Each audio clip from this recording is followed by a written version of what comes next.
Just because you've experienced something before doesn't mean that you would continue experiencing it. I've been taught this idea that once you have something, you'll continue to have it. A lot of people might struggle with this concept because it might just throw them off mentally. At the end of the day, you are the one who's creating your world. Hi, everyone, and welcome to the Reflection Connection podcast. I'm your host, Vince Jamison.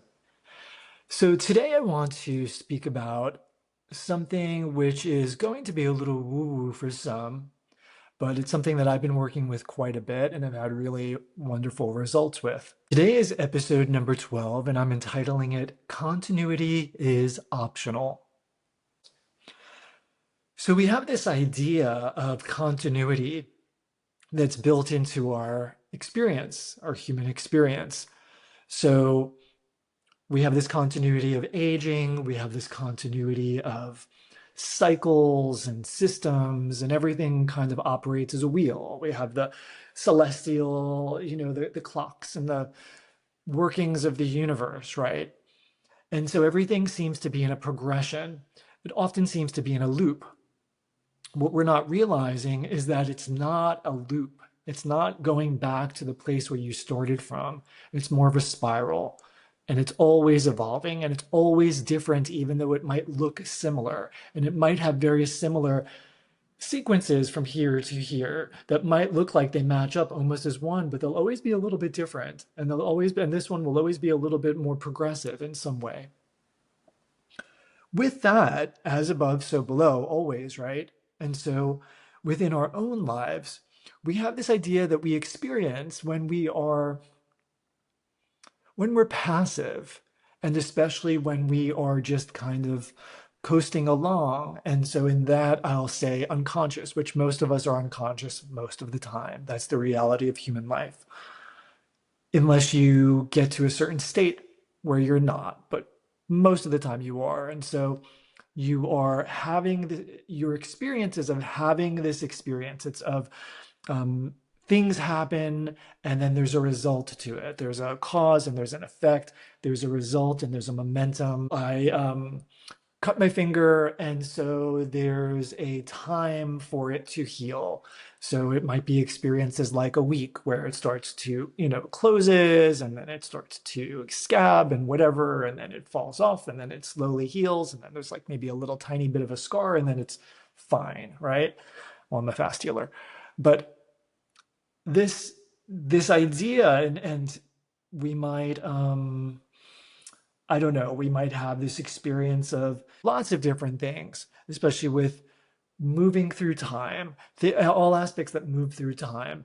We might not feel well, or we might feel great, either or, and we expect to experience this for a certain amount of time. So for just conversation's sake, you have food poisoning, and so you expect that to last for a certain amount of time, or you have a cold and you expect that to last for a certain time.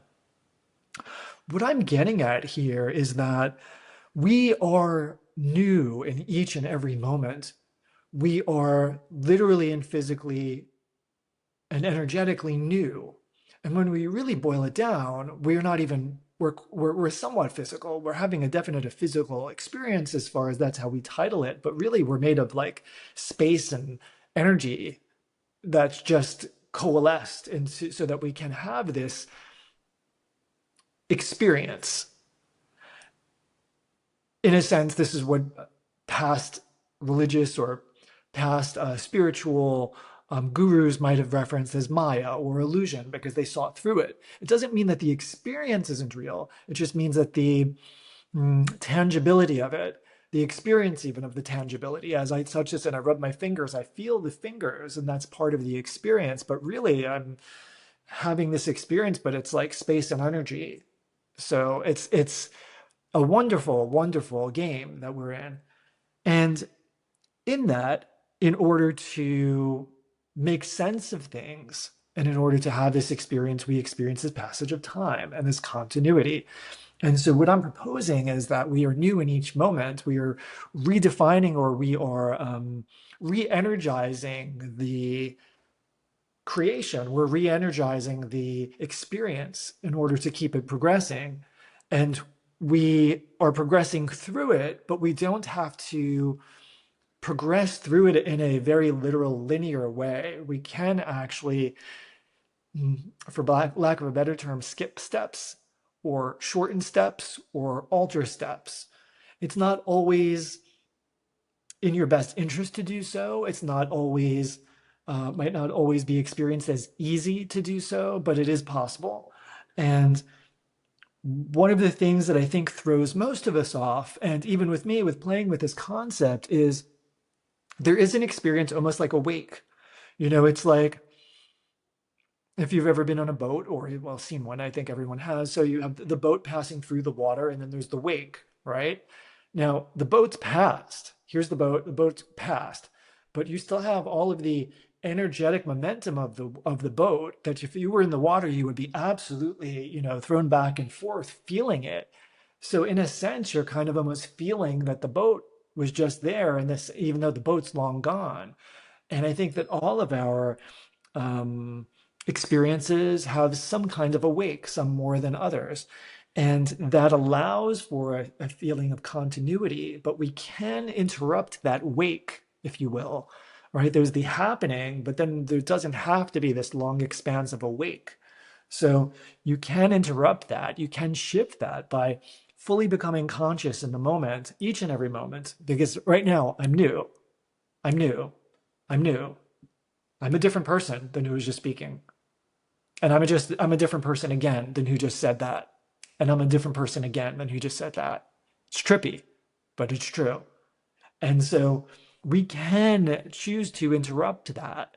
And we can then start to engage in this orientation, this momentum in a more conscious way.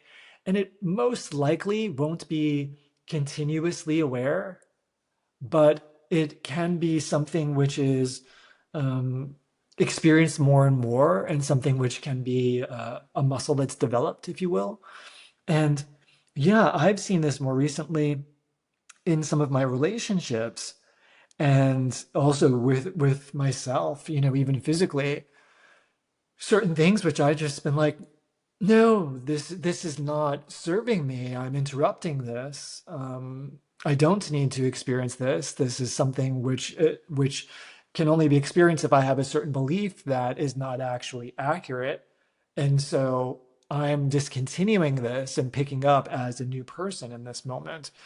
And I've really had wonderful results. I don't want to get into the exactitude of it yet because it's still early on in certain cases, and I'm playing with this, but I want to share with this because this is something that is coming up for me, and I think could be useful to just toy with a little bit. So I would encourage everyone to use it on yourself first. So, well, everything that you're experiencing is an aspect of yourself, but use it on yourself first, maybe physically or something. So um, if you have some kind of, like, let's say, a pain, or if you have something, and don't think that it's not working because it didn't go away instantly, but allow there to be a wake. But in part of this, it's like you can still feel the wake and acknowledge that that's no longer the situation. That's the remnant of a past situation, right? There's also that kind of pattern interrupt that can be really useful, where, again, to use the analogy that I used before, if someone had a cold and then you're asking them 3 days later, and or a day later, and they're like, yeah, I still have this cold. Well, you're experiencing the remnants, like it was probably that day, the couple of days that really, when it first came on, and then you're just like feeling right. So you're experiencing the wake of that cold, but it was that initial part that was the actual cold per se. And then there's the wake of it before you start feeling good again, or great again, or normal again per se.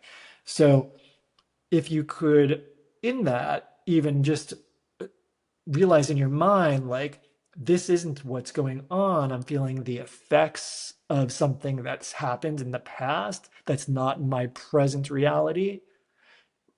It subtly shifts it. So you can do that with a lot of things. You can do that with pretty much anything.